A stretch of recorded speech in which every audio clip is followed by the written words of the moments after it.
Hello, good evening to all of you. आप सभी का शांति निकेतन क्लासेस में स्वागत है। आज के सेशन में स्टूडेंट्स हम लोग डिस्कस करेंगे अब most important objective questions of applied chemistry यानी एटॉमिक स्ट्रक्चर का। ये अप्लाइड केमिस्ट्री का पार्ट है जो कि एटॉमिक स्ट्रक्चर के साथ में केमिकल बॉन्डिंग में आता है।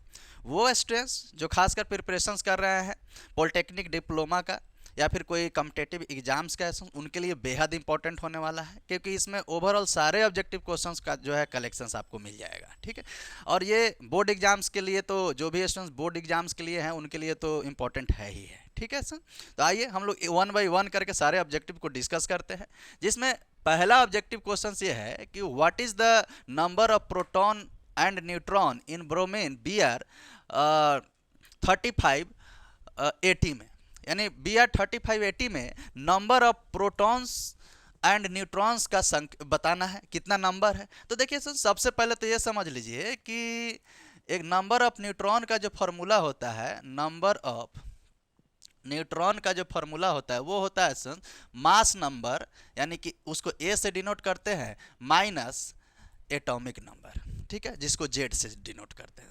ठीक है, अब ये एटॉमिक नंबर जो है ये नंबर ऑफ प्रोटॉन्स के भी बराबर होता है सर।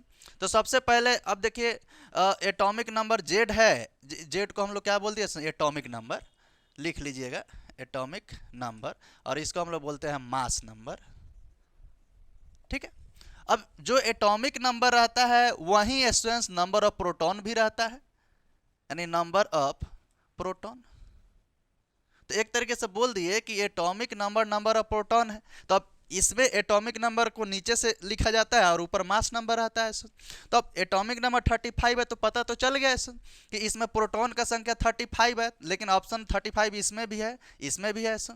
ठीक है, अब नंबर ऑफ न्यूट्रॉन्स की बात करेंगे तो देखिए यहाँ से मास नंबर ये है 80, यानी कि मास नंबर 80 और माइनस 35, और 80 में से अगर 35 को आप माइनस कीजिएगा तो ये आ जाएगा एसेंस 45।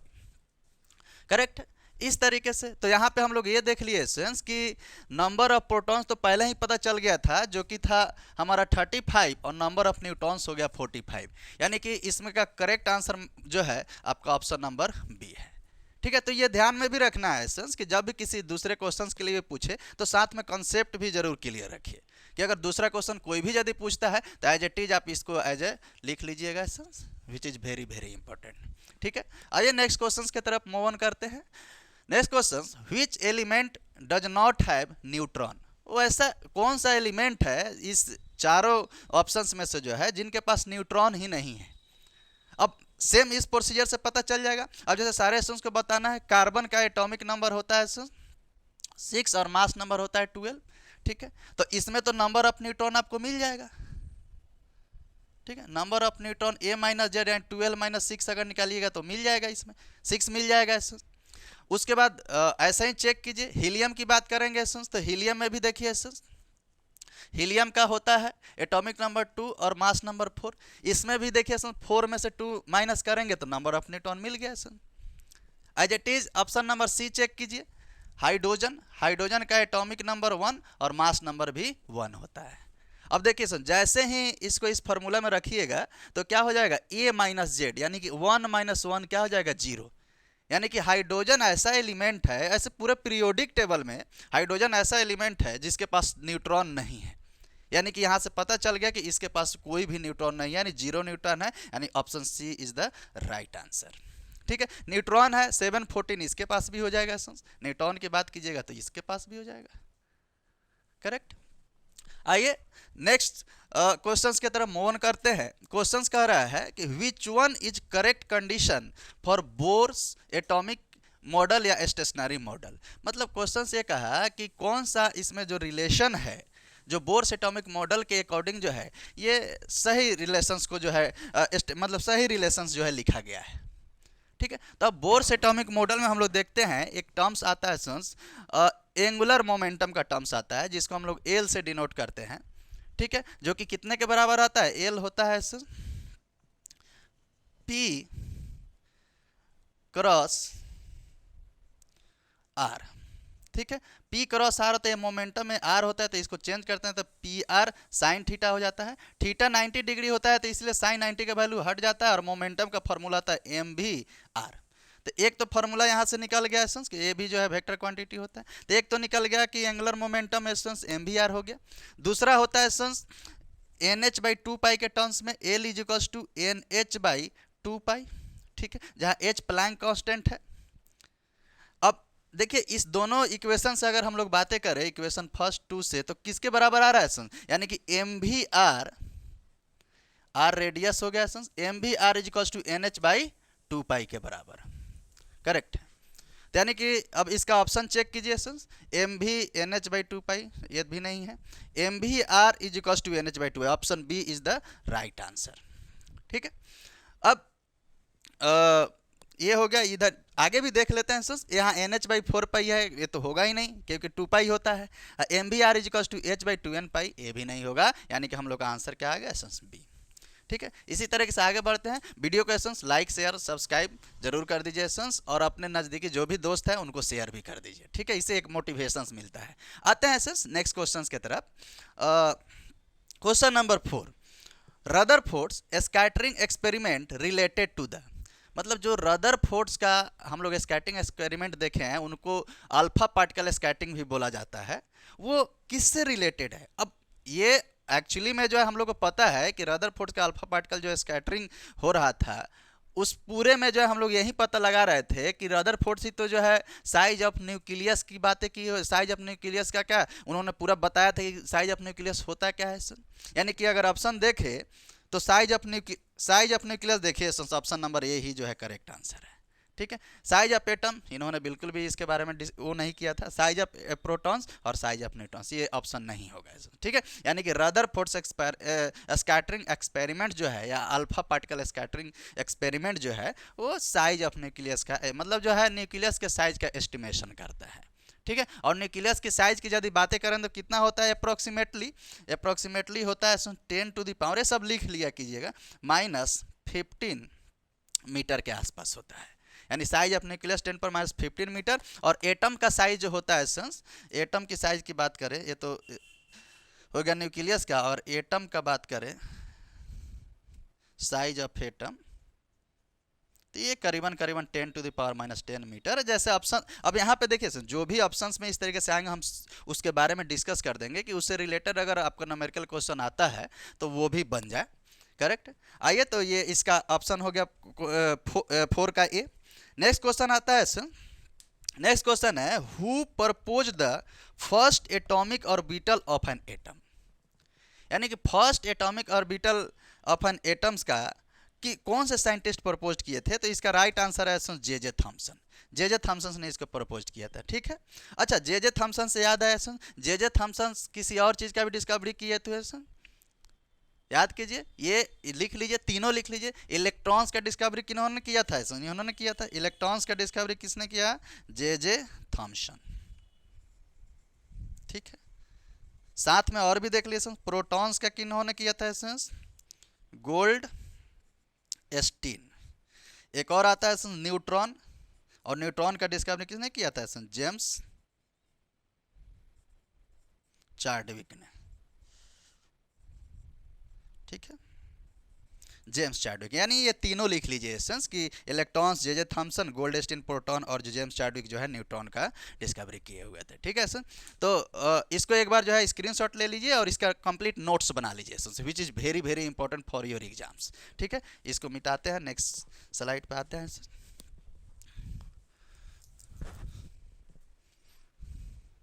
आइए सर नेक्स्ट क्वेश्चन देखते हैं। क्वेश्चन कह रहा है कि the number of radial node present in 3p orbitals. अब देखिए सुन, यहाँ पे रेडियल नोड, नेक्स्ट क्वेश्चन में एंगुलर नोड आ गया। ये क्वांटम नंबर्स का जो है कॉन्सेप्ट पे जो है इसको जो है सॉल्व किया जाता है, ठीक है। अब क्वांटम नंबर्स में स्टूडेंट्स वहाँ पे सब्जेक्टिव जब पढ़ा रहे होंगे तो सब्जेक्टिव वाले सेशंस में जो है ये रेडियल एंगुलर नोड की आवश्यकता वहाँ नहीं होती है, ये सिर्फ और सिर्फ ऑब्जेक्टिव पॉइंट ऑफ व्यू के लिए इसका कॉन्सेप्ट देखा जाता है। ऑब्जेक्टिव में हर एक बार जो है आप देखिएगा एग्जाम्स में इससे क्वेश्चन मिलेंगे ही मिलेंगे, ठीक है। तो सबसे पहले इसका कॉन्सेप्ट समझ लेते हैं, 6, 7, 8 तीनों में पूछ रहा है, उसके बाद जो है इसको जो है सॉल्व करना आसान हो जाएगा। ठीक है, तो सबसे पहले ये समझिए स्टूडेंट्स, एक क्वांटम नंबर्स की बात करें तो शुरू का दो, ऐसे 4 क्वांटम नंबर्स होते हैं। ठीक है, शुरू का 2 होता है स्टूडेंट्स प्रिंसिपल क्वांटम नंबर और दूसरा होता है एजीमुथल क्वांटम नंबर। अब प्रिंसिपल क्वांटम नंबर में यदि अगर बातें करें तो उसमें हम लोग देखते हैं कि यहाँ पे समझ लीजिए स्टूडेंट्स,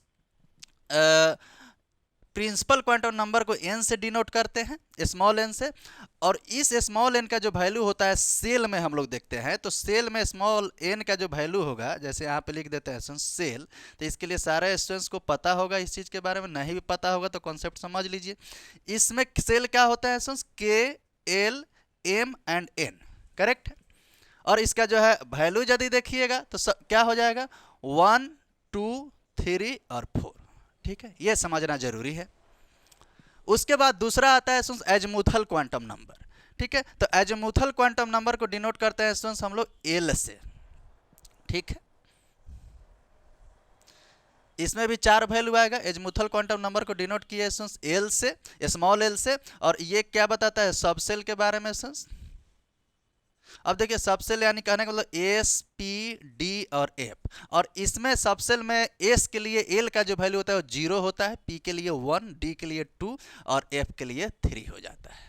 करेक्ट है, ये समझना काफ़ी इंपॉर्टेंट है। अब यहाँ से आपको वैल्यू पता चल गया कि एन का वैल्यू 1, 2, 3, 4 हुआ के एल एम एन में, और जो है जो सेल था, और एजीमुथल क्वांटम नंबर में एल का वैल्यू 0, 1, 2, 3 हो गया। करेक्ट है। अब यहाँ पे देखते हैं रेडियल नोड का फॉर्मूला क्या होता है और एंगुलर नोड का फॉर्मूला क्या होता है। तो रेडियल नोड का फॉर्मूला की यदि बात करें तो वो होता है radial node is equals to N minus L minus 1। Correct है, एन माइनस एल माइनस 1, और आपका होता है यहाँ पे एंगुलर नोड है, तो एंगुलर नोड का जो फॉर्मूला होता है वो होता है सेंस एंगुलर नोड इक्वल्स टू, ये एल के वैल्यू के बराबर होता है, यानी एंगुलर नोड डायरेक्टली किसके बराबर हो गया सेंस एजीमुथल क्वांटम नंबर जिसको एल से डिनोट करते हैं उसके बराबर हो गया। करेक्ट है। अब आइए सेंस समझते हैं, इसको देखते हैं। अब यहाँ पे सबसे पहले क्वेश्चंस पढ़ते हैं कि the number of radial node present in 3p orbital, यानी कि 3p ऑर्बिटल में रेडियल नोड क्या होगा। अब 3p ऑर्बिटल है तो अब देखिए इसमें जो 3 होता है ये n का वैल्यू होता है। ठीक है, तो n का वैल्यू यहाँ पे क्या हो गया 3। ठीक है, और जो है p का वैल्यू क्या होगा, p का वैल्यू इसमें देखिए सब सेल में p का वैल्यू 1 है, तो p का वैल्यू यहाँ पे आ गया सन्स p, यानी p के लिए l का वैल्यू, यानी l का वैल्यू क्या आ गया 1। करेक्ट है। अब यहाँ वैल्यू रख दीजिए सन्स 3p के लिए क्या हो जाएगा, यहाँ देखिए n के जगह पे हो गया सन्स 3, l के जगह पे -1 और 1 -1 तो रहेगा ही, तो 3 -1 मिल करके 3 - 2 इज इक्वल्स टू 1। यानी कि यहाँ से ये पता चला कि रेडियल नोड अगर हम लोग 3p ऑर्बिटल्स के लिए बातें करें तो उसका वैल्यू कितना आ जाएगा 1 के बराबर। Option number C is the correct answer. Concept को काफी अच्छे से समझ लेना है। वैसे ही एसेंस जब रेडियल नोड अगर हम लोग देख लिए तो नेक्स्ट क्वेश्चन देखते हैं। नेक्स्ट क्वेश्चन कह रहा है कि the number of angular node present in 4d orbital, यानी कि number of angular node 4d orbital में क्या होगा, तो देखिए एसेंस 4d ऑर्बिटल में d का वैल्यू, अब इसमें क्या देखेंगे हम लोग एसेंस कि ये जो सबसेल d है इसके लिए l का वैल्यू क्या हो जाएगा, तो d के लिए l का वैल्यू कितना है एसेंस 2 है, तो डायरेक्ट इसका आंसर हम लोग क्या लिखेंगे 4d ऑर्बिटल्स के लिए एंगुलर नोड का जो वैल्यू होगा वो 2 हो जाएगा। यानी कि इसमें देखें तो option number C is the right answer. Correct है, तो सी इसका क्या होगा ओवरऑल राइट आंसर हो गया। करेक्ट है, तो इस तरीके से हम लोग देखें आपका रेडियल नोड और एंगुलर नोड। नेक्स्ट क्वेश्चन भी देख लेते हैं कि the number of radial node present in 4d orbital. खुद से आप लोग पहले इसको बताइए कि 4d ऑर्बिटल में मतलब इस फॉर्मूला से निकाल करके बताइए कि कितना जो है रेडियल नोड का वैल्यू होगा। सारे स्टूडेंट्स इसको सबसे पहले निकाल करके इसको बताएं।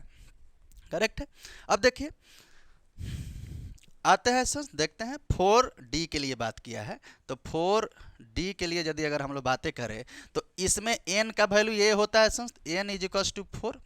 करेक्ट है, d का वैल्यू हम लोग देख लेते हैं, d में जो है l का वैल्यू क्या होता है, तो l का वैल्यू d के लिए क्या होगा सर 2। ठीक है, फॉर्मूला लगाएंगे रेडियल नोड का, radial node is equals to n minus L minus 1, यानी कि n के जगह पे 4 -2 -1 is equals to 4 - 3 is equals to 1। यानी कि इसमें यदि अगर बातें करेंगे क्वेश्चन नंबर 8 में तो option B is the right answer. Correct है, तो देखिए सर, साथ में ये कॉन्सेप्ट को भी लिखते चलना है, क्योंकि ये ऑब्जेक्टिव पॉइंट ऑफ व्यू में आपसे कोई भी तो पूछ सकता है, 2p का पूछ देगा, 3s का भी पूछ देगा। तो सेम कॉन्सेप्ट पे जो है आप क्या कीजिए, एन और एल का वैल्यू देख लीजिएगा, रेडियल नोट पता चल जाएगा, और जैसे जो है एल का वैल्यू देख लीजिएगा तो एंगुलर नोट पता चल जाएगा। ठीक है सर, तो इस तरीके से हम लोग देख लिए क्वेश्चन नंबर 8 भी। अब हम लोग देखेंगे एसेंस इसमें क्वेश्चन नंबर 9 की तरफ मूव ऑन करेंगे। एक बार इसको एसेंस नोट डाउन कीजिए।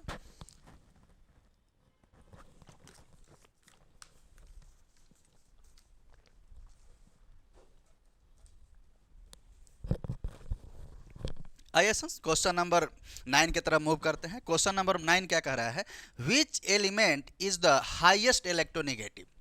मतलब इस जो ऑप्शंस गिवन है इसमें सबसे ज़्यादा इलेक्ट्रॉन निगेटिव एलिमेंट्स कौन सा कहलाएगा, करेक्ट है। तो हमने इसको जो है देखिए पूरे पीरियोडिक टेबल में ही बात करें तो सबसे ज़्यादा इलेक्ट्रोनेगेटिव एलिमेंट्स की बात करें तो वो होता है फ्लोरीन, ऑक्सीजन और नाइट्रोजन। ऐसे याद रखिए, सबसे ज़्यादा फ्लोरीन का होता है, फिर जो है ऑक्सीजन का होता है उससे थोड़ा सा कम, और उससे थोड़ा सा कम नाइट्रोजन का होता है। ये पूरे पीरियोडिक टेबल में ऐसे एलिमेंट है जो सबसे ज़्यादा इलेक्ट्रोनेगेटिव होता है, जिसमें फ्लोरीन का इस तीनों में भी फ्लोरीन का सबसे ज़्यादा हो गया। तो option B is the right answer. ON तो होगा नहीं, क्लोरीन तो होगा ही नहीं है सुन। ठीक है, तो इसके लिए हम लोग समझ गए, ऑप्शन बी करेक्ट आंसर हो गया। क्वेश्चन नंबर 10 पे आते हैं। सेंस कह रहा है, अच्छा ये वही क्वेश्चन है कि the size of nucleus, size just इसके पहले वाले जो है स्लाइड में देखे थे कि साइज ऑफ न्यूक्लियस का कितना देखे थे सन, 10⁻⁻15 मीटर देखे थे। करेक्ट है, 10⁻15 मीटर, और 10⁻10 होता है किसके लिए, एटम के लिए। और न्यूक्लियस में क्या क्या प्रेजेंट होता है सन, तो न्यूक्लियस में प्रेजेंट होता है, क्वेश्चन पूछ देगा तो एक तो होता है सन न्यूट्रॉन एंड प्रोटॉन।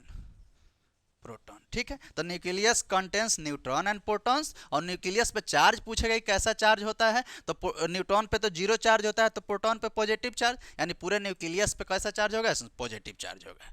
ठीक है सर, इसको एक बार नोट डाउन कीजिए सर। फिर देखते हैं दूसरे स्लाइड में।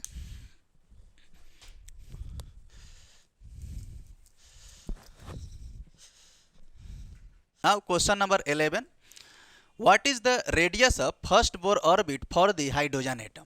यानी कि फर्स्ट बोर ऑर्बिट के लिए जो हाइड्रोजन एटम्स का रेडियस का वैल्यू क्या होगा ऐसा। तो सबसे पहले हम लोग देख लेते हैं इसका कॉन्सेप्ट क्या होता है कि जो रेडियस का जो फॉर्मूला होता है बोर्स एटॉमिक मॉडल के अकॉर्डिंग वो होता है 0.529 इंटू n² बाई जेड, ये फार्मूला होता है। और जिसका रेडियस का यूनिट जो आएगा वो किस में आएगा, एंगस्ट्रम में। ये जरूर ध्यान रखना है।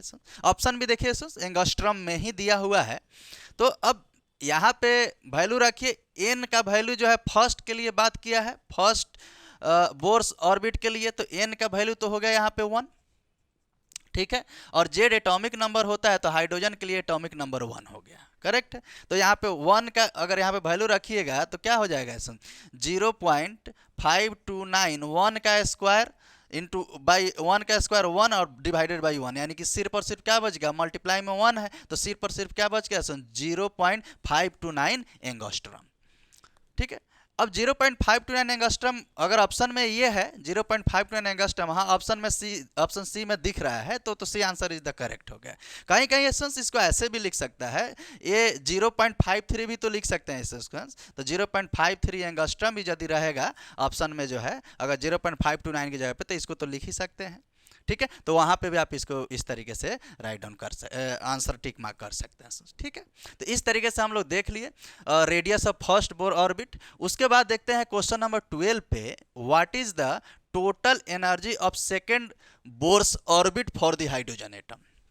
अब की बार क्वेश्चन में क्या पूछा कि टोटल एनर्जी बताइए second Bohr orbit for hydrogen atom के लिए। ठीक है, तो उस तरीके से पहले इसका भी कॉन्सेप्ट देखते हैं। इसका कॉन्सेप्ट क्या हो जाएगा कि टोटल एनर्जी जो फार्मूला होता है, टोटल एनर्जी या एनर्जी एक ही बात है। तो इसका जो फार्मूला होता है, फार्मूला साथ में लिखते रहिएगा, जैसे इसका लिखे हैं इसका भी बता देते हैं, -13.6 इंटू Z² बाई n²। ठीक है, ये फार्मूला जो है इसका होता है टोटल एनर्जी का, विच is very very important concept. ठीक है, अब देखिए यहाँ पे किसके लिए बोला, सेकंड के लिए, तो यहाँ पे n का वैल्यू हो गया 2, और जेड का वैल्यू जो है हाइड्रोजन एटम के लिए है तो 1 हो गया। दोनों वैल्यू यहाँ पे रखिए, पुट कीजिए, तो टोटल एनर्जी जो निकल के आएगा वो आएगा -13.6। अच्छा, इसमें जो टोटल एनर्जी आता है उसका यूनिट आता है इलेक्ट्रॉन वोल्ट, ऑप्शन में भी दिया हुआ है इलेक्ट्रॉन वोल्ट। तो 13.6 इंटू जेड की जगह पे 1 का स्क्वायर डिवाइडेड बाई 2 का स्क्वायर, यानी कि 2 का स्क्वायर 4, यानी -13.6 डिवाइडेड बाई 4। इसको सॉल्व कीजिएगा तो आएगा 3.41 के आसपास इलेक्ट्रॉन वोल्ट। यानी कि second Bohr orbit for hydrogen atoms के लिए बात करें टोटल एनर्जी, तो उसका जो है वैल्यू आएगा -13.41 इलेक्ट्रॉन वोल्ट। वैसे इसके लिए जो हाइड्रोजन्स के लिए हमने याद भी करा रखा है कि सबके लिए क्या होता है। पहले के लिए -13.6, दूसरे के लिए -3.41, तीसरे के लिए -1.51, चौथे के लिए 0. ऐसे मतलब कलेक्शंस जो है इसका ऑलरेडी सब्जेक्टिव में कराया गया है। तो ऑब्जेक्टिव पॉइंट ऑफ व्यू में ये फॉर्मूला याद रखें, इससे आपका काम कंप्लीट हो जाएगा। करेक्ट है। तो क्वेश्चन नंबर 12 भी हम लोग देख लिए। नेक्स्ट मूव करते हैं क्वेश्चन नंबर 13 के तरफ। Which relation is correct for de Broglie wavelength proportionality? अब de Broglie hypothesis जो wave mechanical model of an atom जो हम लोग देखे थे, उस मॉडल में दो कंसेप्ट आता है, हाइजेनबर्ग अनसर्टेनिटी प्रिंसिपल और de Broglie वेवलेंथ। वहाँ का क्वेश्चन है, कहा कि किसके लिए ये प्रोपोर्शनैलिटी है de Broglie वेवलेंथ। तो de Broglie वेवलेंथ का जो फॉर्मूला होता है वो होता है lambda is equals to h/mv। ठीक है, और इसको हम लोग लिख सकते हैं lambda is equals to h/p। Momentum ही क्या होता है एम इंटू वी के प्रोडक्ट के बराबर, तो m h/p हो गया। अब इसमें देखिए, इसमें देखा जाए लैम्डा डायरेक्टली प्रोपोर्शनल p, जो कि गलत है ही नहीं। लैम्डा इनवर्सली प्रोपोर्शनल m, लेकिन देखिए m के साथ में तो v भी तो है, ये भी तो देखना है कांस्टेंट में। तो करेक्ट आंसर इसका क्या होगा, ये भी नहीं होगा। करेक्ट आंसर इसका हो जाएगा लैम्डा डायरेक्टली प्रोपोर्शनल 1/p के, यानी कि 1/p के डायरेक्टली और सिर्फ p के इनवर्सली। यानी प्रोपोर्शनैलिटी की बात करें तो इसका करेक्ट आंसर हमेशा ध्यान रखना है ऑप्शन नंबर डी होगा, यानी कि 13 का करेक्ट आंसर होगा ऑप्शन नंबर डी। ठीक है, तो इसी तरीके से नेक्स्ट क्वेश्चन के तरफ भी हम लोग मूव करते हैं। इस जो भी कलेक्शन साइड में जो एक्सप्लेनेशंस कराया जा रहा है, इस एक्सप्लेनेशंस को अपने नोटबुक में पूरा लिखे कि इससे रिलेटेड भी अगर यदि क्वेश्चंस आता है तो भी आप उसको बड़ी आसान तरीके से बना सकते हैं। तो एक्सप्लेनेशंस को जरूर जो है राइटिंग डाउन में रखें। नेक्स्ट क्वेश्चन नंबर 14 कह रहा है कि the value of principal quantum number is 3, यानी कि प्रिंसिपल क्वांटम नंबर का वैल्यू 3 है, then the value of azimuthal quantum number. तो कह रहा है कि यदि लाइट चली गई थी, सॉरी फॉर दिस कन्वीनियंस। आइए, क्वेश्चंस क्या कहा कि प्रिंसिपल क्वांटम नंबर का वैल्यू 3 है, तो उसके लिए एजमुथल क्वांटम नंबर का वैल्यू क्या हो जाएगा। ठीक है, तो अब देखिए सबसे पहले एक इसका जो है हम डेटा लिख देते हैं, उसी डेटा के अकॉर्डिंग कि प्रिंसिपल क्वांटम नंबर सेल में कितना होता है उसके अकॉर्डिंग एजमुथल क्वांटम नंबर क्या होता है। अब देखिए प्रिंसिपल क्वांटम नंबर, सबसे पहले देखिए यहाँ सेल। ठीक है, सेल की बात करेंगे तो सेल क्या हो जाएगा, K, L, M and N। ठीक है, कैपिटल N। और प्रिंसिपल क्वांटम नंबर को N से डिनोट किया जाता है और एजमुथल क्वांटम नंबर को L से डिनोट किया जाता है, जो नंबर ऑफ सबसेल कहलाता है एजमुथल क्वांटम नंबर। इसमें n का वैल्यू होता है 1, 2, 3, 4। अब total number of azimuthal quantum number की बात करें L, तो इसमें होता है 0, इसमें होता है 0,1, इसमें होता है 0,1, 2, इसमें होता है 0,1, 2, 3। तो देखिए किसके लिए बोला है कि प्रिंसिपल क्वांटम नंबर का वैल्यू 3 है, then the value of azimuthal quantum number. तो 3 के लिए total number of azimuthal quantum number कितना हो गया, 0, 1 एंड 2। तो यानी ऑप्शन इसमें कौन सा मैच कर रहा है, option number B is the right answer. Correct. अभी इस डेटा को लिख लीजिए, अगर 2 होता प्रिंसिपल क्वांटम नंबर तो उसके लिए एल का वैल्यू 0, 1 होता। अगर जो है 4 होता तो उसके लिए 0, 1, 2 और 3 हो जाता है। ठीक है, तो इस तरीके से इस डेटा को भी कलेक्ट कर लीजिए। Now question number next move करते हैं सर। क्वेश्चन कह रहा है, question number 15, which one is related to principal quantum number, which one is related to principal quantum number, यानी इसमें कौन सा जो है रिलेट करता है प्रिंसिपल क्वांटम? पहला है shape, spin, size and none of these. देखिए सन्स, इसमें ऑप्शन सी आपका जो है रिलेट कर रहा है, साइज से रिलेट करता है सन्स प्रिंसिपल क्वांटम नंबर, यानी कि क्वेश्चन नंबर 15 का राइट आंसर हो जाएगा ऑप्शन नंबर सी है। ठीक है, तो इसको एक बार नोट डाउन कीजिए सन्स, अच्छे से कॉपी में इसको कलेक्ट कीजिए। फिर जो है नेक्स्ट जो है देखते हैं।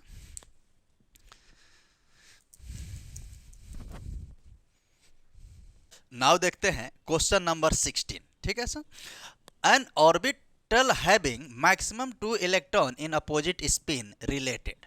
कह रहा है कि ये जो maximum 2 electron in opposite spin में जो फिल किया जाता है ऑर्बिटल में, वो कौन से जो है रूल्स के अकॉर्डिंग जो है, यानी कौन से प्रिंसिपल से रिलेट करता है। तो पहला ऑप्शन है हर्ट्ज रूल, जो बिल्कुल भी नहीं करता है सर। पॉली एक्सक्लूजन, हाँ बिल्कुल ऐसा, यह option number B is the right answer. Pauli exclusion principle जो है वो इससे रिलेट करता है maximum electrons in opposite spin. Above भी नहीं करता, यानी option number B is the right answer, correct है। नाउ नेक्स्ट मूव करते हैं क्वेश्चन नंबर 17 के ऊपर, which is also very very important question. If the value of azimuthal quantum number is 1, then how many possible values of magnetic quantum number. Question पूछा कि यदि azimuthal quantum number का value जो है 1 हो जाए, then how many number of possible values of magnetic quantum number. तो देखिए सबसे पहले तो ये देखेंगे कि नंबर ऑफ ऑर्बिटल्स की जगह अगर बातें करें जो निकालते हैं मैग्नेटिक क्वांटम नंबर में, उसका फॉर्मूला होता है m is equals to 2l + 1। तो यहाँ से l इज इक्वल्स टू 1 रखिएगा, तो यहाँ पे क्या हो जाएगा 3, 2 × 1 2 + 1 3 हो जाएगा। और उसका मिनिमम उसका पॉसिबल वैल्यूज की यदि बातें करेंगे तो उसको ऐसे लिखते हैं, 3 है तो इसको ऐसे लिखते हैं -1 0 + 1। ठीक है, अब मान लीजिए कि यहाँ पे जो है ये भी ध्यान रखना है कि अगर इसके लिए -1 0 + 1 हो गया। ठीक है, अगर मान लीजिए कि जो है l इज इक्वल्स टू 0 हो जाता, उस कंडीशंस में उसका वैल्यू सिर्फ और सिर्फ क्या आता है 0। l इज इक्वल्स टू अगर 2 हो जाता है, यहाँ l इज इक्वल्स टू 1 है, l इज इक्वल्स टू यहाँ पे 0 हो गया। l इज इक्वल्स टू अगर मान लीजिए यहाँ पे 2 हो जाता है तो यहाँ 2 रखते हैं तो वैल्यू 5 आ जाता, तो इसका वैल्यू आता -2 -1 0 + 1 + 2। करेक्ट है सर, ये जो है पॉसिबल वैल्यूज, यानी कि l जब 1 रहेगा तो m का वैल्यू -1 0 + 1 होगा, l 0 रहेगा तो उसका वैल्यू m का वैल्यू क्या हो जाएगा 0 हो जाएगा। और यदि जो है मिनिमम पॉसिबल वैल्यूज, यानी कि वैल्यू तो यहाँ पे 1 होगा लेकिन मिनिमम पॉसिबल वैल्यूज इस तरीके से लिखते हैं। ठीक है, और 2 रहेगा तो -2 -1 0 + 1 + 2 हो जाएगा। करेक्ट है, तो देखिए ऑप्शन मिलाइए 1 के लिए कौन सा वैल्यू है -1 0 + 1, यानी option C is the right answer of this question. Explanations को भी समझते हो इसको नोट डाउन कर लेना है। करेक्ट है सर। अब इसी तरीके से क्वेश्चन नंबर 18 की तरफ मूव करते हैं।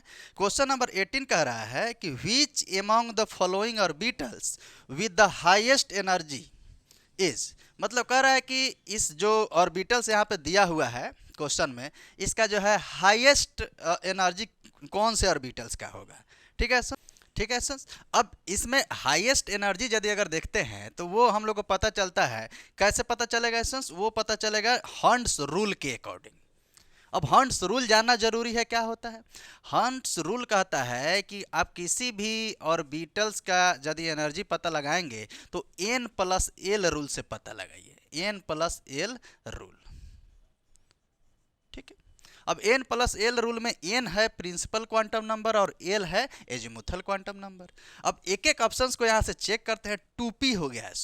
अब देखिए 2p में ध्यान रखना है ये 2 को हम लोग n बोलते हैं, यहाँ पे n का वैल्यू ये 2 हो गया, और इसमें l का वैल्यू जैसे SPDF में हम लोग को पता है ASP, D और F में l का जो वैल्यू होता है इसके लिए 0 1 2 और 3। तो देखिए p है तो इसमें l का वैल्यू क्या हो गया, l का वैल्यू 1 हो गया। तो दोनों को ऐड कीजिए n + l रूल के अकॉर्डिंग, तो 2 + 1 यानी कितना होगा 3, यानी कि इसका कितना हुआ ऑर्बिटल का 2p का 3। अब आगे बढ़िए वैसे ही ऑप्शन नंबर बी को चेक करते हैं, देखते हैं। तो ऑप्शन नंबर बी में है 3p, तो 3p में देखिए 3p में n का वैल्यू क्या हो गया, n का वैल्यू 3, और जो है p का जो p जो है तो l का वैल्यू p के लिए कितना है 1 है, तो n + l यानी 3 + 1 कितना हो गया 4। करेक्ट, यानी कि 2p से ज़्यादा एनर्जी 3p का यहाँ पे दिखा क्योंकि इसका वैल्यू 4 आ गया as it is. Next option number C को चेक करते हैं 4s। अब देखिए 4s के लिए तो यहाँ पे इसका n का वैल्यू हो गया 4 और यहाँ पे अगर l का वैल्यू देखें तो ये हो गया l का वैल्यू s के लिए कितना 0, तो 4 प्लस 0 यानी वैल्यू कितना हो गया 4 के बराबर। तो ये 3p और 4s का एनर्जी तो सेम ही आ गया। देखते हैं नेक्स्ट आगे एक और ऑप्शन है, ऑप्शन नंबर डी को चेक करते हैं यानी कि ऑप्शन नंबर डी में 3D का पूछ रहा है। तो 3D में देखिए n का वैल्यू क्या हो जाएगा, सारे एसोंस बताएंगे। n का वैल्यू क्या हो जाएगा 3 और d में d है तो l का वैल्यू d के लिए क्या हो जाएगा 2, तो n का वैल्यू 3 और यहाँ पे जो है l का जो वैल्यू है वो हो जाएगा 2। 3 + 2 क्या निकल के आया एसोंस 5, यानी देखिए ना इसका 3 4 इसका भी 4 और ऑप्शन नंबर डी का क्या आ गया 5। यानी इससे पता चल गया हॉर्न्स रूल के अकॉर्डिंग कि इसमें सबसे हाईएस्ट एनर्जी जो है वो 3D का है जो कि ऑप्शन नंबर डी है। तो यानी कि 18 का option number D is the right answer, correct है। तो इस तरीके से जो आपको एक्सप्लेनेशन के साथ बताया जा रहा है इसको जरूर लिखा करें, क्योंकि इससे क्या होगा कि आप किसी का भी बता सकते हैं, कोई भी एग्जाम में यदि आता है तो उसको बताने में आपको कोई भी जो है डिफिकल्टी फेस नहीं करना पड़ेगा और आसान तरीके से एकदम सजा के आपके लिए जो है रखा गया है सस दही चूड़ा, है ना। आइए सस नेक्स्ट क्वेश्चन नंबर 19 की तरफ मूव करते हैं। क्वेश्चन नंबर 19 कह रहा है विच बॉन्ड इन O2 मोलिक्यूल्स, कह रहा है कि O2 मोलिक्यूल्स में कौन सा बॉन्ड होगा। बॉन्ड हम लोग 3 टाइप्स का होता है जनरली देखा जाता है, पढ़े भी हैं जो ऑफलाइन क्लास में बताए हैं, यहाँ पे भी सीख लीजिए। एक आयनिक बॉन्ड, एक होता है कोवैलेंट बॉन्ड, एक कोऑर्डिनेट बॉन्ड जिसको डेटिव बॉन्ड भी बोला जाता है। तो O2 देखिए कोवैलेंट बॉन्ड और आयनिक बॉन्ड क्या कहता है ये समझ लेना है कि आयनिक बॉन्ड में mutual complete transfer of electron, यानी कंप्लीट ट्रांसफर ऑफ इलेक्ट्रॉन्स के जो जैसे मान लीजिए कोई भी जो है एलिमेंट कंपाउंड ले लिए उसमें कंप्लीट रूप से ट्रांसफर ऑफ इलेक्ट्रॉन हो रहा है, तो उस बॉन्ड को हम लोग क्या बोलेंगे कि वो आयनिक बॉन्ड कहलाता है। और म्यूचुअल शेयरिंग जो होता है, जैसे म्यूचुअल शेयरिंग ऑफ एलिमेंट, जैसे मान लीजिए कोई म्यूचुअल शेयरिंग का मतलब ऐसे हो गया कि H2, ठीक है, तो HH के बीच में, ठीक है, इस तरीके से। तो म्यूचुअल शेयरिंग के वजह से जो बॉन्ड जो बनता है उसको हम लोग बोल देते हैं कोवैलेंट बॉन्ड। तो देखिए ना O2 में भी तो म्यूचुअल शेयरिंग ही तो होगा, तो ये O2 कौन सा जो है कौन सा बॉन्ड इसमें लाई करेगा, तो option number B covalent bond, ठीक है, डबल बॉन्ड हो जाएगा O2 है तो इससे, ठीक है। तो इसमें क्या हो गया म्यूचुअल शेयरिंग की वजह से बना कोवैलेंट बॉन्ड कहलाया। अगर कंप्लीट ट्रांसफर ऑफ इलेक्ट्रॉन्स की वजह से बना तो वो आयनिक बॉन्ड कहलाएगा। तो विच, नेक्स्ट क्वेश्चन नंबर 20 देख ही लीजिए विच bond is in NaCl molecules. तो NaCl मोलिक्यूल्स में जो है कौन सा बॉन्ड आता है आयनिक बॉन्ड आता है, ठीक है। तो इस तरीके से बनता है Na, यहाँ पे Cl है, Cl पे 1 और यहाँ पे जो है ये पूरा ट्रांसफर करेगा क्योंकि आउटर मोस्ट में इसका कितना होता है 7, ठीक है। सोडियम है तो सोडियम का भी हम लोग देख लेते हैं, यहीं इलेक्ट्रॉन्स इसमें क्या ट्रांसफर, अब सोडियम का एटॉमिक नंबर 11 होता है अब जिसको अब इसको समझने के लिए सबसे पहले हम लोग को क्या पता लगाना पड़ता है इलेक्ट्रॉनिक कन्फिग्रेशन की 1s2, जैसे आप लोग देखेगा 2s2 2p6 और उसके बाद क्या आ जाएगा 3s1। तो इसमें कितना वैल्यू आ गया, एक 1 आ गया और बाहर वाले की बात जब हो रहा था 1 तो ये क्या करेगा इसके साथ जो है ये शेयर करेगा, ये पूरा जो है और ये इसके साथ शेयर करेगा, ठीक है, और मिल करके क्या बनाएगा एक तरीके से। अब ये समझ लीजिए कि Na पे प्लस और क्या हो गया Cl पे माइनस, यानी कि एक इलेक्ट्रॉन्स का शेयरिंग हुआ है, एक इलेक्ट्रॉन्स क्लोरीन को दिया है तो इस पर पॉजिटिव चार्ज, क्लोरीन एक इलेक्ट्रॉन्स गेन किया है तो इस पर नेगेटिव चार्ज, तो इसीलिए मिल करके क्या बनाता है NaCl जो कि आयनिक बॉन्ड कहलाता है। तो यानी 20 का option number C is the right answer, ठीक है। इसको एक बार नोट डाउन कीजिए, फिर नेक्स्ट क्वेश्चन देखते हैं।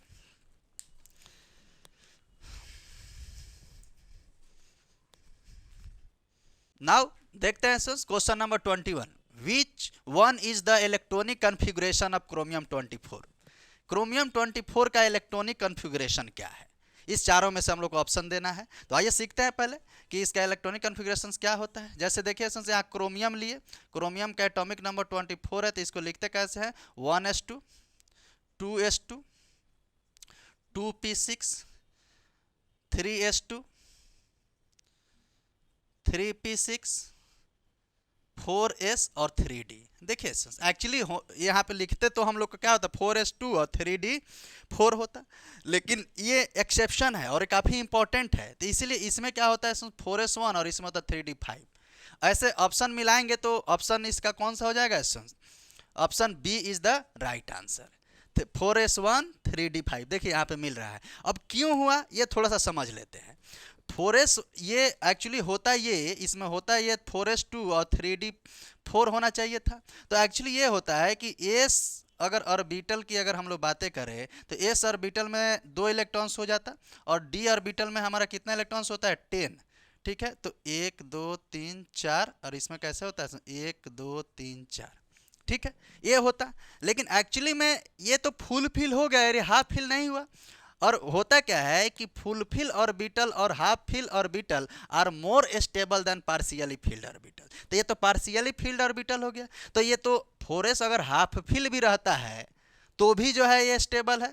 तो इसीलिए ये क्या करता है कि क्रोमियम के टर्म्स में एक इलेक्ट्रॉन्स को 3d को दे देता है ताकि वो भी हाफ फिल हो जाए, और हाफ फिल रहे या फुल फिल रहे दोनों स्टेबल ही होते हैं। तो इसलिए क्या करता है एक इलेक्ट्रॉन्स को इसको दे देता है, तो इसमें हो जाएगा 4s1 और इसमें हो जाएगा 3d 5। तो ये हो गया दोनों हाफ फिल और दोनों स्टेबल, दोनों खुश हो गए। ठीक है, तो इस तरीके से स्टेबल हो गए, तो इसलिए इसका इलेक्ट्रॉनिक कॉन्फ़िगरेशन ये होता है। ठीक है, कहीं कहीं ऑप्शन इसको दूसरे तरीके से भी लिखा जाता है, सेल के अकॉर्डिंग लिखा जाता है कि इसमें कितना कितना वैल्यू होगा। जैसे देखिए यहाँ पे एक 1s हो गया, यहाँ पे 2s 2p है, यहाँ पे 3s 3p और एक और 3d है। तो देखिए इस 1s सेल में 2 इलेक्ट्रॉन, ठीक है, 2s और 2p में मिला करके कितना हो गया 8, और 3s 3p और 3d मिला करके कितना हुआ 6 2 8 और 13। ठीक है, और देखिए 4s में कितना होगा 1। ठीक है, तो इस तरीके से भी इलेक्ट्रॉनिक कॉन्फ़िगरेशन कहीं कहीं लिखा हुआ रहेगा कि 2, 8, 13, 1। तो कन्फ्यूजन नहीं होना है कि कैसे लिखे है, उस सबके सेल के अकॉर्डिंग हमने इसमें वैल्यू लिख दिया कि इसका इलेक्ट्रॉनिक कॉन्फ़िगरेशन ये भी लिख सकते हैं क्रोमियम का। करेक्ट है, तो option number B is the right answer. समझ गए सर, नोट डाउन कर लीजिए उसको भी। आइए नेक्स्ट क्वेश्चन की तरफ मूव करते हैं। काफ़ी इंपॉर्टेंट क्वेश्चन है इस स्लाइड में। Which one of the following electronic configuration of cobalt 2+27, यानी कोबाल्ट पे चार्ज 2+ चार्ज है और एटॉमिक नंबर उसका 27 होता है। अब इसका इलेक्ट्रॉनिक कॉन्फ़िगरेशन बताइए। तो सबसे पहले तो कोबाल्ट का देखेंगे, और 2+ होने का मतलब 2 इलेक्ट्रॉन आउटर मोस्ट सेल में से निकाल देंगे।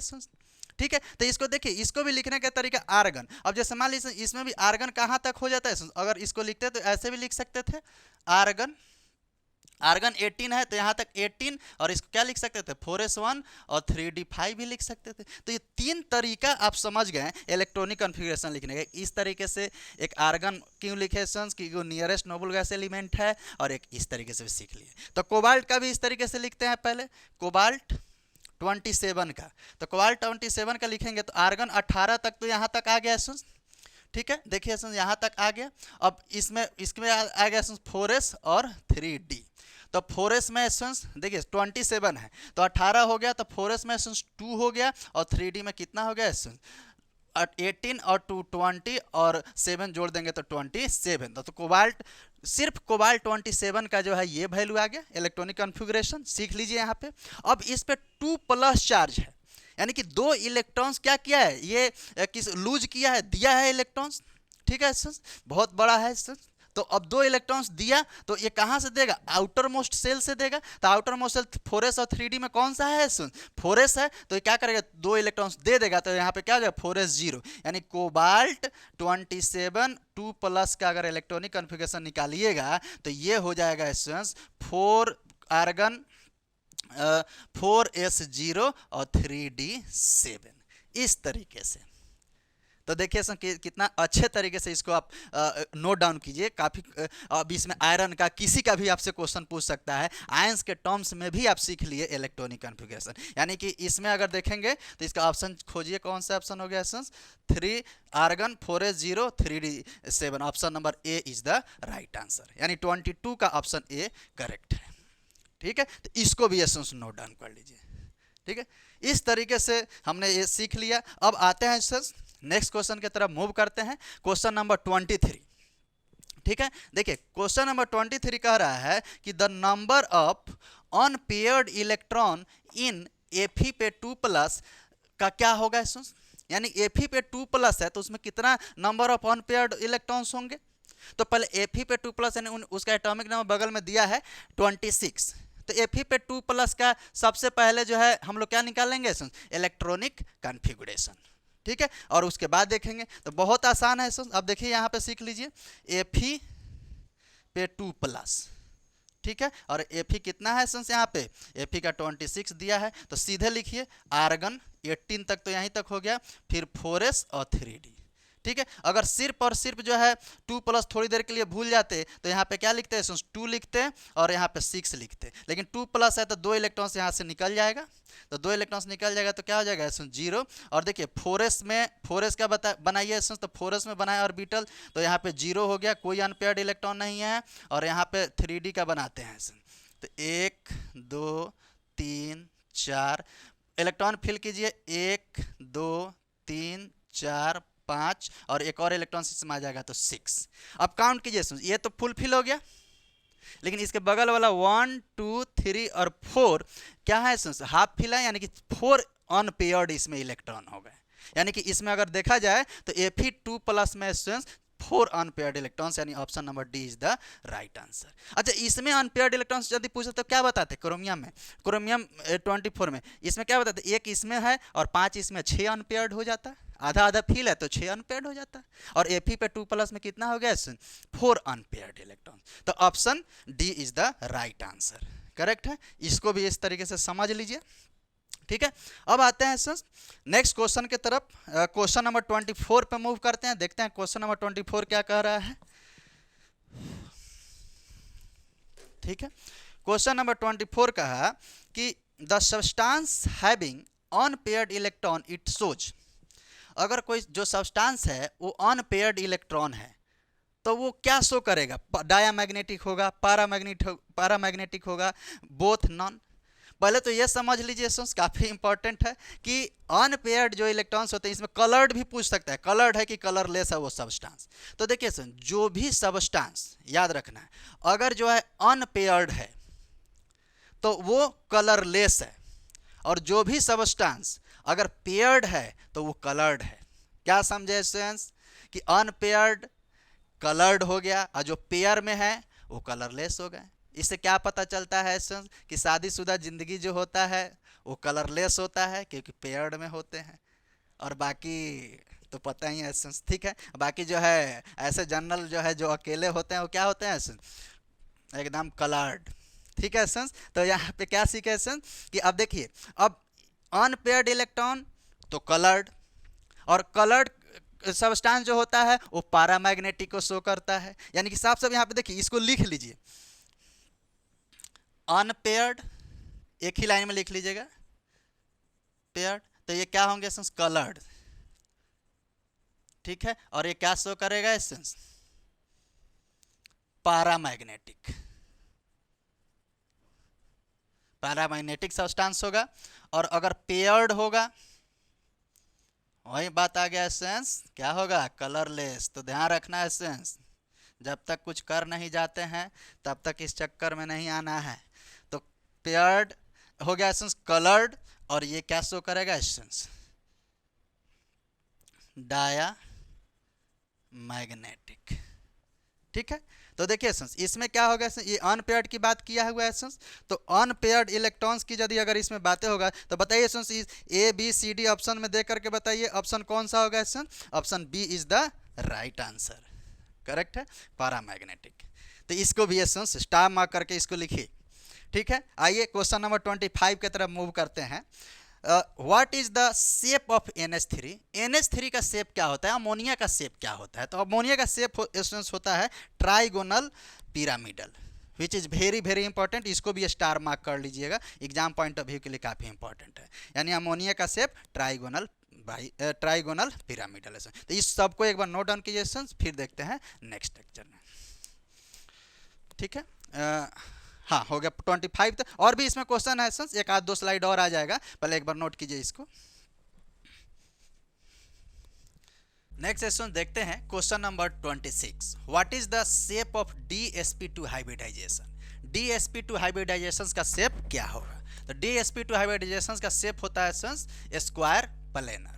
ठीक है, और भी इसका देख लेते हैं। अगर इधर अगर आप इसको नोट डाउन करके इसको लिख भी लीजिएगा, अगर मान लीजिए कि SP रहा, SP ऐसे लिखिए, एक तरफ लिख लीजिए हाइब्रिडाइजेशन और इधर उसका लिख लीजिएगा शेप। ठीक है, जो इस क्वेश्चन में पूछा हुआ है। अगर SP रहता तो SP का हाइब्रिडाइजेशन होता है, शेप होता है लीनियर। ठीक है, SP का क्या होगा? लीनियर। उसके बाद क्या होगा? SP2। SP2 की बात करें तो इसका शेप होता है ट्राइगोनल। ठीक है, उसके बाद इसमें देखेंगे SP3। SP3 का होता है शेप टेट्राहेड्रल। ठीक है, एक और आता है DsP2, जैसे अभी यहाँ पे देखे थे DsP2, इसका शेप होता है स्क्वायर प्लानर। उसके बाद होता है कि SP3D, इसका होता है काफी इंपॉर्टेंट है, ट्राइगोनल बाई पिरामिडल। ठीक है, और एक लास्ट होता है SP3D2, या इसी को ऐसे भी लिख सकते हैं D2SP3, तो इसका होता है ऑक्टाहेड्रल। ठीक है, तो अब देखिए इस चारों में से, इस सब में से जो भी ऑप्शंस में रहेगा आप देख लीजिएगा। DsP2 था तो option number D is the right answer, which is square planar. Correct है। आइए नेक्स्ट क्वेश्चन 27 पे देखते हैं। क्वेश्चन नंबर 27 कह रहा है कि the dipole moment of NH3 as compare to NF3 is, यानी कि डाइपोल मोमेंट ऑफ NH3 और NF3 में क्या कंपेयर होगा? लोअर होगा, इक्वल होगा, हायर होगा या नॉन होगा?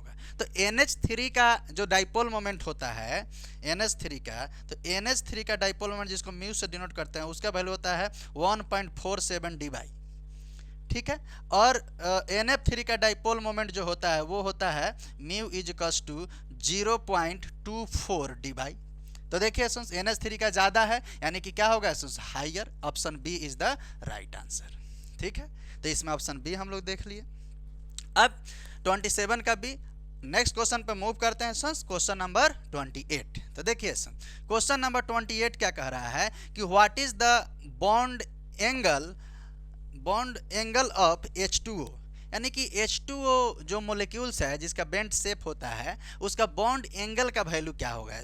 तो उसका बॉन्ड एंगल होता है, ध्यान रखना है, उसका बॉन्ड एंगल होता है 109 डिग्री 28 मिनट 28 मिनट, यानी कि option B is the right answer of this question. Next question number में आगे बढ़िए। देखिए 29 क्वेश्चन क्या कह रहा है कि the bond angle of NH3, यानी अमोनिया का बॉन्ड एंगल क्या होगा? इसको स्टार मार्क लगा लीजिए, ये काफ़ी इंपॉर्टेंट है, दोनों ही काफ़ी इंपॉर्टेंट है। अमोनिया का बॉन्ड एंगल होता है 107 डिग्री के बराबर होता है। ठीक है, 107, यानी option B is the right answer of this question, which is very very very important. 107 degree. इसका कुछ पॉइंट्स में भी दे देता है तो अप्रॉक्स में मतलब जो है 107 डिग्री ही लिया जाता है, तो आप लोग याद रखें अमोनिया का 107 डिग्री होता है।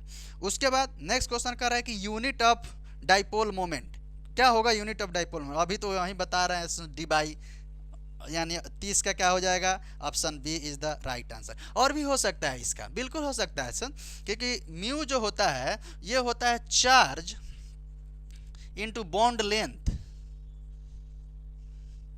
ठीक है, तो चार्ज का होगा कूलम्ब यूनिट, और जो है इसका बॉन्ड लेंथ का होता है मीटर, तो कूलम्ब मीटर भी जो है इसका यूनिट हो सकता है, यानी दो यूनिट। एक तो जो है बॉन्ड डाइपोल मोमेंट का याद रखिए डी बाई, ठीक है, ये ऑप्शन बी, और एक कूलम्ब मीटर भी, तो कूलम्ब स्क्वायर मीटर है, कूलम्ब मीटर से तो होगा नहीं, कूलम्ब मीटर क्योंकि होता है, तो इसीलिए option B is the right answer. ठीक है, इसको एक बार पूरे क्वेश्चंस स्क्रीनशॉट लीजिए और इसको नोट डाउन कीजिए। ठीक है, इसी तरह से देखते हैं अब इसका एक लास्ट स्लाइड आएगा इसमें और ये पूरा सीरीज हम लोग का कंप्लीट हो जाएगा। ठीक है, नाउ क्वेश्चन नंबर 31 देखते हैं कि the value of Planck constant H क्या होगा? ठीक है, तो the value of Planck constant का ऑप्शन दिए हैं। सोच रहे होइएगा कि ऑप्शन इतना बड़ा बड़ा क्यों लिखे हैं, क्योंकि इस स्लाइड में हम लोग स्पेस के धनी हो गए हैं, और स्पेस के धनी है क्योंकि दो तो क्वेश्चन है, तो इसीलिए इतना बड़ा लिखे हुए हैं। ठीक है, आप लोग अपने हिसाब से ही लिखिएगा। ऑप्शन ए कह रहा है कि देखिए प्लैंक कांस्टेंट एच का वैल्यू पूछ रहा है, तो एच का जो वैल्यू होता है यहाँ पे लिख देते हैं, ये भी थोड़ा बड़ा बड़ा ही लिखेंगे। 6.67 इंटू 10⁻⁻34 जूल सेकेंड होता है। ठीक है, जूल सेकेंड में यदि देखेंगे तो ये वैल्यू हो गया। इसको और भी तरीके से दे सकता है, 6.67 इंटू 10⁻⁻34, इसको यूनिट चेंज करता है, जूल को चेंज करता है। जैसे जूल को हम लोग लिख सकते हैं, ध्यान देना है, जूल को लिख सकते हैं न्यूटन मीटर, और न्यूटन को लिख सकते हैं केजी मीटर पर सेकेंड स्क्वायर, और मीटर तो मीटर मीटर यहाँ मिलकर क्या होगा केजी मीटर स्क्वायर, और ऊपर यहाँ पे देखिए ये वाला वैल्यू केजी मीटर स्क्वायर, और यहाँ से क्या होगा अब ये जूल के लिए बात हुआ है तो न्यूटन मीटर हो गया, तो ये नीचे क्या आ जाएगा सेकेंड स्क्वायर। ठीक है, तो ये क्या बात कर रहा है जूल सेकेंड की बात किया है, तो देखिए केजी मीटर स्क्वायर पर सेकेंड स्क्वायर, और साथ में सेकेंड है तो सेकेंड आ गया, तो एक सेकेंड से सेकेंड गायब हो गया, कट गया, तो ये बच गया केजी मीटर, तो ऊपर स्क्वायर रहेगा ही, नीचे से एक उसके ऊपर उठ के चल गया तो -1। तो एक और यूनिट याद रखिए, केजी मीटर स्क्वायर पर सेकेंड। ठीक, ऐसे भी ऑप्शन में दे सकता है। ठीक है, दूसरा अगर अर्ग सेकेंड में देखे तो इसका वैल्यू होता है 6.67 इंटू 10⁻⁻27 अर्ग सेकेंड। ठीक है, तो अर्ग सेकंड में इसका ये वैल्यू होता है, तीनों वैल्यू आइए चेक कर लेते हैं। जूल सेकंड में है 6.67 10 पर माइनस कहाँ गया -34 joule second, option B is the right answer. तो इस क्वेश्चन का ऑप्शन बी राइट आंसर हो जाएगा, लिख लीजिए इस तरीके से। लास्ट क्वेश्चन की तरफ मूव करते हैं। Last but not the list वाली बात है, काफ़ी इंपॉर्टेंट है, अंत भला तो सब भला वाली बात हो गया। व्हाट इज द काइनेटिक, यहाँ पे थ्योरी नहीं होगा, काइनेटिक एनर्जी होगा, kinetic energy of the second Bohr's orbit for hydrogen atom. Questions कहा कि काइनेटिक एनर्जी बताइए। अभी तक जो हम लोग देखे थे कि रेडियस देखे थे, टोटल एनर्जी देखे थे, लेकिन अब की बार तो जो है प्रतिष्ठा जो है, अब प्राण जो है, समझ रहे हैं ना, प्रतिष्ठा में प्राण गंवाने वाली बात आ गई है। अब तो पूछ दिया काइनेटिक एनर्जी, अब ये कैसे बनाइएगा, तो आइए सिखाते हैं। काइनेटिक एनर्जी का एक रिलेशन बताएंगे, उसी से आपका काम चल जाएगा। तो काइनेटिक एनर्जी जो होता है, एक रिलेशन समझिए कि साथ में पोटेंशियल भी सिखा देते हैं कि पोटेंशियल एनर्जी एकदम शॉर्ट है, potential energy is equals to -2 into kinetic energy is equals to 2 into total energy. अब टोटल एनर्जी का वैल्यू सबको पता है फॉर्मूला, क्योंकि टोटल एनर्जी क्या होता है, इसको स्टार मार करके लिख लीजिएगा। टोटल एनर्जी जो होता है वो होता है -13.6 Z²/n² इलेक्ट्रॉन वोल्ट में इसका आंसर होता है। तो किसके लिए पूछा है, सेकेंड के लिए। तो सेकेंड के लिए टोटल एनर्जी अगर निकालिएगा तो ये होता है -13.6, और जेड एटॉमिक नंबर है तो 1 का स्क्वायर बाई 2 का स्क्वायर, 2 का स्क्वायर 4, इसको डिवाइड कीजिएगा तो ये होगा -3.14 इलेक्ट्रॉन वोल्ट। अब देखिए टोटल एनर्जी यदि निकल गया -3.1 इलेक्ट्रॉन वोल्ट, तो अब यहाँ से निकालना है काइनेटिक एनर्जी, तो दोनों इक्वेशन को इक्वल कीजिए, इक्वल कीजिएगा तो क्या होगा -2 into kinetic energy is equals to 2 into total energy. तो 2 से 2 गायब हो गया, ये माइनस इधर चला जाएगा, तो यानी काइनेटिक एनर्जी हो गया sense minus of total energy. अब वैल्यू रख दीजिए यहाँ से, तो माइनस का 3.14 इलेक्ट्रॉन वोल्ट करेक्ट है। देखिए ये वाला वैल्यू समझिए, इसी वैल्यू के यहाँ रखे हुए हैं, तो इस वैल्यू को रखे तो माइनस माइनस क्या हो गया प्लस, और ये वैल्यू क्या निकल के आ गया काइनेटिक एनर्जी का 3 + 3.14 होगा यहाँ पे, नहीं ये 14 नहीं 41 होता है, कैलकुलेट करके देखिएगा 41 आएगा, ये वैल्यू होता है 41, तो 41 आया, तो इसका भी वैल्यू क्या हो जाएगा 41 इलेक्ट्रॉन वोल्ट। यानी कि देखा गया कि काइनेटिक एनर्जी निकालने का आप तरीका सीख गए। पोटेंशियल एनर्जी पूछता है तो डायरेक्ट 2 से मल्टीप्लाई करते टोटल एनर्जी में, डायरेक्ट रिजल्ट आ जाता है। तो इस तरीके से काइनेटिक एनर्जी पूछा तो जो वैल्यू टोटल एनर्जी का होगा, देखिए ना कितना आसान ट्रिक, उसमें सिर्फ माइनस से मल्टीप्लाई कर दीजिए तो क्या आ जाएगा काइनेटिक एनर्जी। तो काइनेटिक एनर्जी आ गया sons, option B is the right answer of this question, which is very very very important. ठीक है, तो यानी कि 3.41 इज द राइट आंसर।